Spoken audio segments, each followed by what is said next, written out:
नमस्कार, आप देख रहे हैं न्यूज एक्सप्रेस। मेरा नाम है ऋतिक ठाकुर। पश्चिम बंगाल की कलकत्ता से उस वक्त की बड़ी खबर आपको बता रहे हैं जहां पर पश्चिम बंगाल में एक दिल्ली वाला जो अग्निकांड था उसकी यादें ताजा हो गई।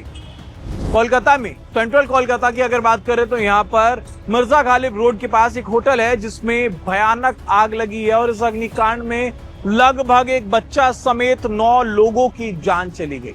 बहुत दर्दनाक ये हादसा है। इसमें बताया जा रहा है कि पास में ही जो फायर स्टेशन है उसमें आग लगी और उसके बाद आग बढ़ इतनी ज्यादा गई थी कि यहाँ पर जो लोग थे होटल में सो रहे थे। तड़के 2 बजे ये आग लगी है और उसके बाद दम घुटने की वजह से, क्योंकि उस वक्त सभी लोग सो रहे थे और जब उनकी नींद खुली तो बदहवास तरीके से उन लोगों को समझ नहीं आया क्या करना है, आने जाने का रास्ता नहीं मिला और उसके बाद लोगों की जान जो है वहां पर चली गई। लगभग 9 लोग इसमें जो है उनकी मौत हो चुकी है। अब आपको मैं बता दूं कि ये जो 9 लोग थे ये बांग्लादेशी थे। ये भारत में इलाज करवाने के लिए आए थे और जब भारत में इलाज कराने के लिए आए थे और उस होटल में इनकी जान चली जाती तो आप भी समझ सकते हैं कि ये कितना भयानक होगा।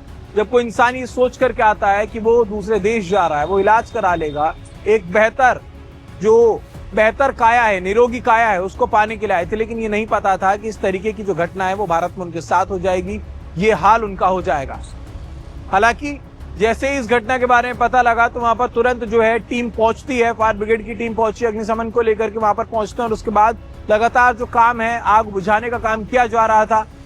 तुरंत मुख्यमंत्री शुभेंदु अधिकारी ने भी बोला कि इस पर कार्रवाई की जाए, त्वरित कार्रवाई की जाए। लेकिन सवाल ये उठता है कि आखिरकार कब तक इस तरीके की जो घटनाएं हैं वो लगातार होती रहेंगी और सिस्टम की लापरवाही की जो बलि है वो ये लोग चढ़ते रहेंगे। उनके लिए इन लोगों की जो भेंट है वो बलि के तौर पर चढ़ाती जाएंगे। जो लोग बार बार आते हैं, यही कांड हमने देखा था दिल्ली में जब मालवीय नगर में अग्निकांड हुआ था तो लगभग 24 लोग इनकी जान गई थी। ये लोग बाहर से आए हुए थे, अफ्रीकी मूल के वो लोग थे, वो लोग इलाज कराने के लिए भारत आए थे और उसके बाद वहां पर इस तरह की घटना हो जाती है। आखिरकार क्यों फायर नॉर्म्स को चेक नहीं किया जाता है? आखिरकार क्यों इमरजेंसी एग्जिट नहीं देखे जाते हैं? आखिरकार क्यों इस तरीके की लापरवाही की जाती है? और उसके बाद जब ये घटनाएं होती हैं तो ये कहा जाता है कि हम इसके ऊपर कार्रवाई कर रहे हैं, होटल मालिकों को ढूंढा जा रहा है, उनके ऊपर FIR होगी, उनको गिरफ्तार किया जाएगा। लेकिन उन लोगों का क्या जो एक बच्चा समेत 9 लोग जिनकी जान चली गई, उनकी जवाबदेही कौन देगा? इसमें सबसे बड़ी जिम्मेदारी होती है शासन की, प्रशासन की।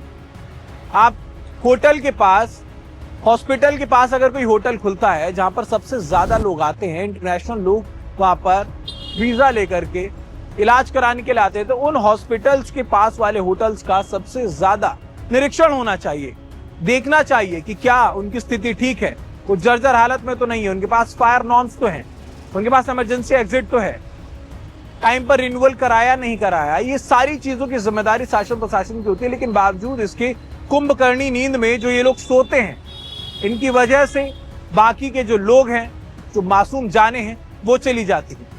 तो फिलहाल दिल्ली वाला जो अग्निकांड था उसकी यादें शायद आज ताजा हो गई है। ये दर्दनाक हादसा हुआ है। इसमें जो भी अपडेट होगी वो आप तक लगातार पहुंचाएंगे। फिलहाल देश दुनिया से जुड़ी तमाम खबरों के लिए देखते रहिए न्यूज एक्सप्रेस।